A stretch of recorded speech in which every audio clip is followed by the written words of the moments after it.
The John Lebang Show has been known to make people laugh, sing, think, scream, throw things in rage, and generally lose their minds. Listener discretion is advised.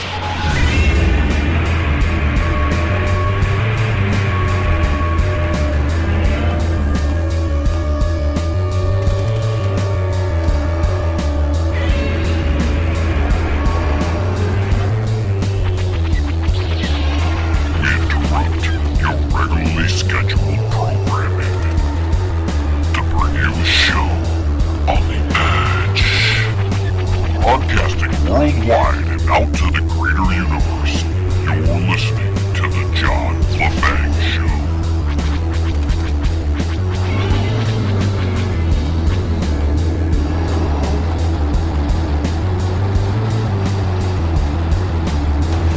Literally, I could have went into the archives of this show and got you sound bites from the past 5 or 6 years to do this broadcast. But I didn't. Welcome, ladies and gentlemen. Hope you had a good week behind you. Boy, we had some interesting developments, didn't we, throughout the week? Our boy Trump up there, he decided to sign a bill, a massive bill of spending again, that is going to raise the debt ceiling. Oh boy, isn't that fun? We've got so much to talk about, ladies and gentlemen, that I don't know if we're going to get it all in this 60 minutes. And I'm going to attempt to keep the voice at a minimum. We don't want to jack up the blood pressure. We're already going to make some people who are listening, and I believe they're going to be listening because of some of the events that happened this week. So we don't want our blood pressure to be going up when we know we're going to be driving other people's blood pressure up.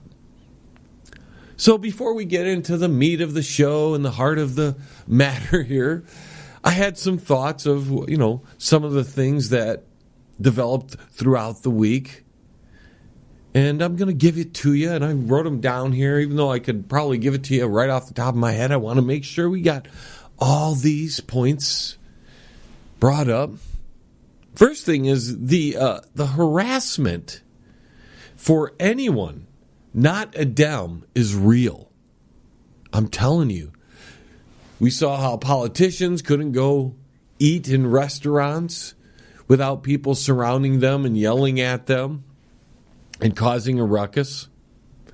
We now are seeing it trickle down to us little guys and the harassment we get for just posting stuff on our Facebook page. I mean, again, people who have been longtime listeners of this broadcast understand that I'm of the viewpoint that my Facebook page is very much like my front yard.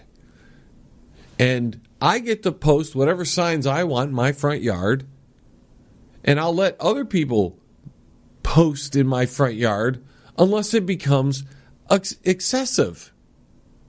Because not only is it usually a person who's a little bit more fanatical, but it's somebody who harasses the heck out of either me or other people. And to be honest, most of us don't want to have 9,000 notifications from a person on a post that didn't create the post in the first place. If you have so much to say, you go say it on your page. But with the sheeple that follow the Democrat Party, it's a lot more on that side. It's so prevalent on the left. It happens a little bit on the right, but the fanatics tend to be on the left when it comes to harassing people. And this servile nature that they have towards the Dems has gotten so bad that the average person can't even make a single post on their own Facebook page without facing some sort of reprisal. It would be nice if most of these people just ignored posts that they didn't agree with or they didn't like. But they can't do that. That is something that is beyond their nature. We just had one on our page, and it's unfortunate because I really was trying to like this guy. He had done a great job. He had done a great job helping promote the Banger Music Awards. And I was on good footing with him. I liked the guy. He was, he supported the show, at least the music side of the show. But then, because the stuff I post isn't all about music, we are much more diverse than that, ladies and gentlemen. Because I posted something that wasn't that, it was the news of the day.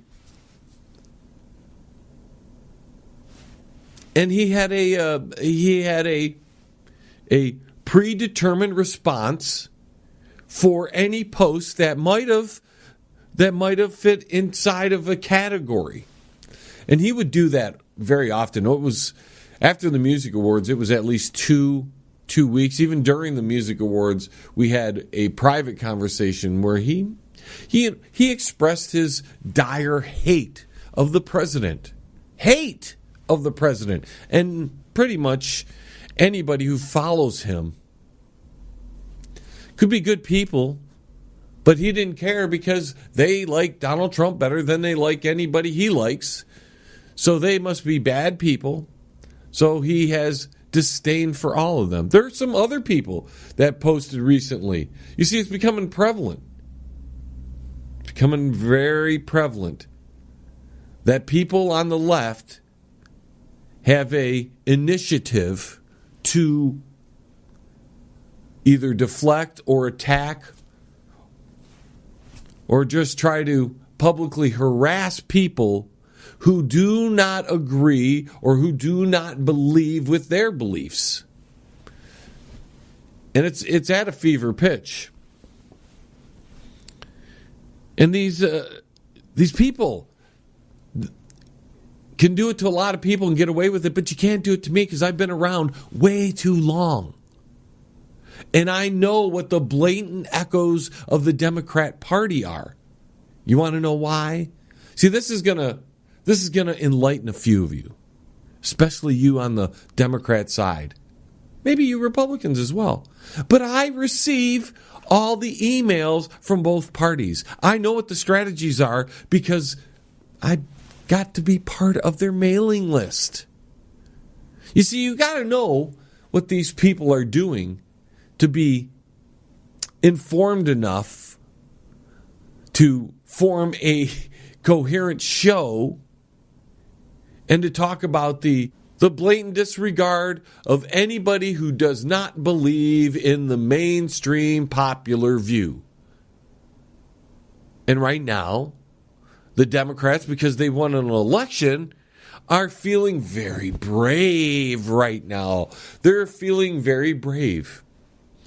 And they send out their little marionettes out there. And the guy I had to ban, even though I didn't want to ban, I gave him the option. This is where I was going. I gave him the option. I was like, he had already posted a few times, and most of it were talking points about dollar amounts. Obviously, not a listener of the show. He's going to post on stuff that I post, but he's not aware of what I do on this broadcast here and where my position is.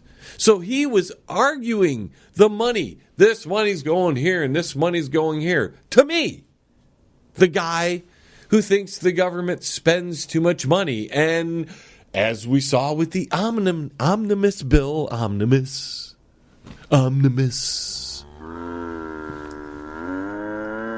They spent a whole lot of money and it went all over the place.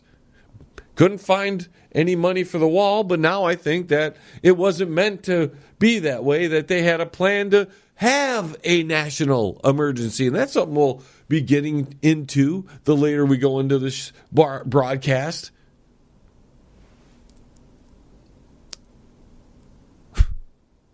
So I had to ban the guy because after I called him out. See, I asked him, I says, okay, dude, this article that I posted and then what you rebutted in your comments had nothing to do with each other. And I would read it here online, ladies and gentlemen, but you can go to the John Lebang Facebook page and read it yourself. It's right there. But you can read the article, and then you can read his rebuttal, and you can see his rebuttal had nothing to do with the article at all. It was just talking points from the Democrat Party on how much was spent, to help the border security, in a bipartisan deal. Bipartisan, we'll get into that as the show progresses as well. We have there's so much on the agenda that I'm probably going to be jumping all over. I had some talking points that I wanted to bring up to you, and then I got distracted with this subject. But I think this is a big thing because I think he's going to be listening. I hope he's going to be listening because I have nothing personal against him, unlike him, who, after I called him out, I asked him a clear question. I says, what paragraph are you talking about, dude? I wanted to make sure I didn't miss something. And he goes, it's in there. And I'm like, where? What paragraph? If he read the article that I posted and his rebuttal was based on the article that I posted, then your rebuttal, what is it referring to in the article? Because the article, ladies and gentlemen, was about 5 things that was really bad about the omnibus bill. 5 things. And what he was talking about was the spending and this and all the things that he thinks is good. We spent this much on border security and this and that and the other thing, blah, blah, blah, blah. Spent a whole lot on other things too. Whole lot on other things as well. So the guy came back at me. See, I gave him, I'm like, all right, dude, that's it. I have to call you out because all you're doing is posting talking points. You didn't really read the article. And in calling him out, I said, listen, dude, let's keep it music between us. I gave him the opportunity not to get banned. In fact, I believe the words were like, let's do us both a favor and keep it music between us. Well, I left Facebook because I have other things to do than to hang out on social media all day. I have a show to prep for. I come back a couple hours later, 3 maybe, and the dude, I swear, he's like Morty King from the Brewster's Millions movie. Go look that up, Mike. Morty King.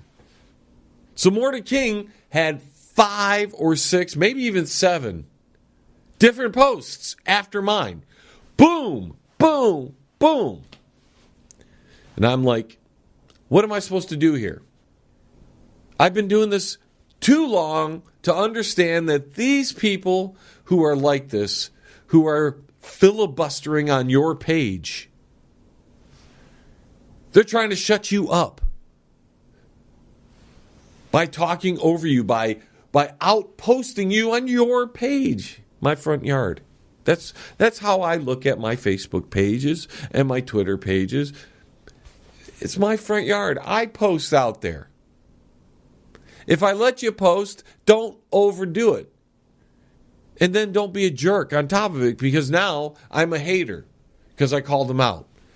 But you see, when you call somebody out and the arrow hits the target, people usually get very angry. And people on the left, in particular, tend to then, because they're keyboard Nazis, post after post after post. They can't stop because they're rage typing at that point. You hit them square in the nose with the truth. You called them out for it. They didn't like it. So what they're going to do is go hog wild on your page So I ended up banning him. And you want to know the best part of this